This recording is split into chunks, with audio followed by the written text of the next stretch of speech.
Voalohany teny faly miarabantsika rehetrarehetra manaraka an'izao page Facebook ny groupe Salfa. Ny tenako moa no président du groupe Salfa, Jacqueline Maurice.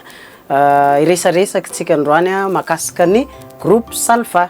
Ela tsy hita zay ny groupe Salfa, ozy-tsika hoe maty sa nanina le groupe tsaro marina fa mbola velona tsara lay groupe Salfa. Salamo fiderana an'Andriamanitra. Inona moa ny antony fampiresana androany? Ny antony fampiresana androany dia misy vokatra vaovao ndray ny groupe Salfa, zany hoe misy hira vaovao, clip vaovao zay ankasitrana ny mpiara-miasa rehetra niara-niasa natanteraka an'izany clip zany. Arahantsika izy io amin'ny faravolana Jolay, le 31 juillet, zay no anarahantsika mivantana amin'ny 7 ariva. Arahantsika zay clip vaovao zay nampitondraina ny lohateny hoe Allô Idera.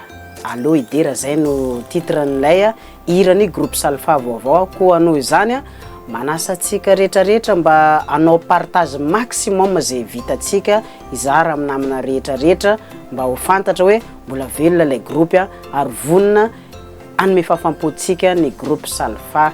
Eto de mankasitraka manokana ny studio Orel Studio nampandroso anay amin'ity fotoana androany ty mankasitraka tompoko.